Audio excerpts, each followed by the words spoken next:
I gotta grind, won't stop, hustle won't quit. But let's wrap up the show with the draft, and you gonna lead us into that. It's What's up been with the a draft? big talk this whole week about the NFL draft. As you all know, Texans had the very first pick, and you know who they take. This pick should have been unanimous. It should not have been a decision. Jadeveon Clowney. Jadeveon Clowney had a total of 130 tackles. 47 of those tackles were for losses, and he had 9 forced fumbles. He's a big guy. Best player coming out the draft this year. That's why you take him as number 1. You don't give up that number 1 draft pick. You don't let somebody else take the best player coming out of the draft. Jadeveon Clowney was definitely the best player coming out of the draft. That's why they took him. Everybody talking about Sammy Watkins, the best receiver coming out the draft other than Mike Evans. I think Sammy Watkins is better than Mike Evans. I think so too. He's a beast. But he's not as big as Mike Evans as far as height, but as far as route running, catching, everything as receiver, he's better than Mike Evans. Faster than Mike Evans. Faster. Has great hands. When he catches in on the route, he keeps his eye on the target. A lot of guys, they take the eye off the target and really ball the field. It results in at least a lesser amount of drop passes, and he's real honed talented wise. The Bills moved up to get him. It's a smart pick, no brainer. Very smart. Him and EJ Manuel, I'm ready to see how that tag team duo is gonna work out. But the Buffalo Bills is a team that's been based off running for their previous years. So I want to see how their coaching staff is gonna mix up that bit of a passing. Fred Jackson and C.J. Spiller. Then they got Robert Woods last year out of USC. They have the second best backfield in the NFL, besides the Philadelphia Eagles. Next, Blake Bortles. Blake Bortles has gone before Johnny Manziel in this draft. Has it been a shock to everyone? Me personally, yes. Everyone was expecting Johnny Football to go either number 1 or number 2. But Blake Bortles, he had a 67.8 completion rating, 3,581 passing yards, and 25 touchdowns this season. You heard that. Johnny Manziel, he's going to the Cleveland Browns. He had a 69.9 completion rating, 4,414 passing yards, and a total of 37 touchdowns. If you compare those two, who has higher? Obviously Johnny Manziel. But everyone thinks Johnny Manziel is going to be a bust. He's too little. Too little. He's not a pocket passer. He can only throw, roll, and now this, too that. small. He's going to get hurt a lot. He's going to be another vet. He fell down to pick 22. 22 by the Browns. The Browns have a history of taking a quarterback at the number 22 pick, and they were always a bust. I don't think Johnny Manziel is going to be there. But do you know who this pick reminds me of?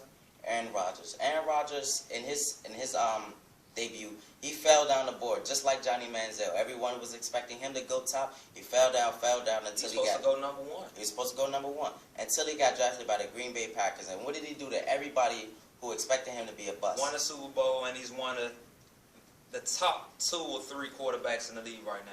His stats speak for itself. I think Johnny Manziel is going to live up to his potential. He has a chip on his shoulder, yes, but I think that kid can do it. Before we get into more of the top picks, let's talk about our 2 teams, because we both know what our teams did through the draft. You want to start us off with your Eagles? Philadelphia Eagles. We took a linebacker during the draft. We traded Cleveland so they can get the number 22 pick, and we got the number 26 pick. We took Marcus Smith out of Illinois, number 91. A lot of people were disappointed over the Eagles pick. I thought the Eagles were going to take a receiver because of we losing Deshaun Jackson. The receiver I did think we were going to pick was Brandon Cooks. He ended up getting drafted before our pick was, so that kind of disappointed me. It kind of hurt my heart. That was my favorite player coming out of the draft. Brandon Cooks out of Oregon State had a total of 128 receptions, 1,730 yards, and 16 passing touchdowns.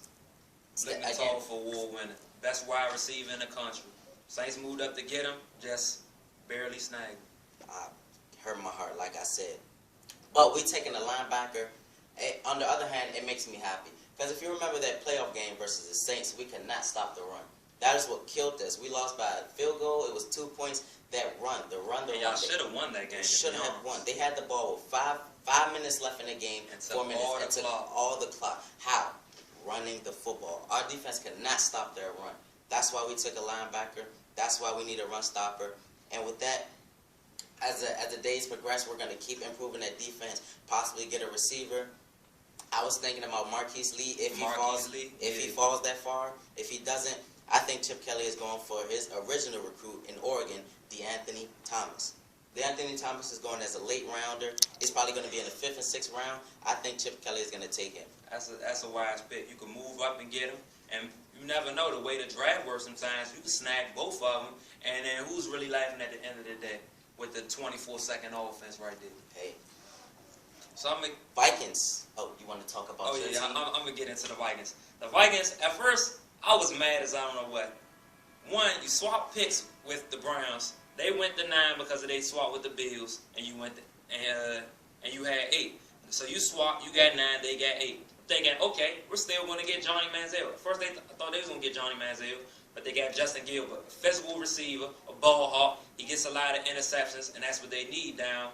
And with the Browns, considering that they have a stout defense, but they still want to be able to stop the Steelers and the Ravens in that tight division. But with my team, we got Anthony Barr, linebacker out of UCLA. We need another Jared Allen, whipping it up, getting a lot of sacks. Jared Allen, he's by far the greatest Minnesota Viking I've seen as far as being able to pressure the quarterback, get sacks. 1 year with us, he almost broke the sack record. And Barr, he has to still work on certain things physically. But if you're talking about pressuring the passer, and we could switch him to DN, which will make him more effective in our scheme, that's what he does. He goes after the QB. He eats. He's hungry. He wants to finish him off. And then at 32, I was a little surprised, but it was smart because we needed a QB. I thought we was going to get QB earlier, but they had Teddy Bridgewater. Apparently that's part of the plan. I'm really hoping Teddy Bridgewater does what we saw on tape. He is a hit or miss opportunity. He's really a hit or miss opportunity. He's very accurate. He gets to his progressions really quickly. He's the most NFL-ready quarterback I can say out of all the prospects. Blake Bortles, he still has to work on his arm strength. He's throwing like rattles out there right now, and he's gonna have to work on fitting the ball in tight spaces. Exactly. And Bridgewater, he's a real solid thrower. But his problem is he's small, and I'm still kind of puzzled by his pro day. Like, how you're not hitting receivers and no one's rushing at you. And that's what caused him to fall so far into the draft. Bridgewater was going to go probably in the top 15 until the draft day. Maybe number 1. Maybe number 1, possibly. But his draft day is what caused him to fall, keep falling until that late round pick. Again, Giants, though.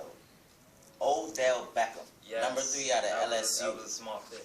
Very smart pick. 59 receptions in the year, 1,152 yards of the year. He's a flash. He's a blur. Then you got Brandon Cooks, blur. Marcus Carlson, blur. Well, not as much of a blur. He's still fast. He's good hands. You got Jimmy Graham, matchup nightmare, and then you got Joe Morgan. You have all the receivers that you need.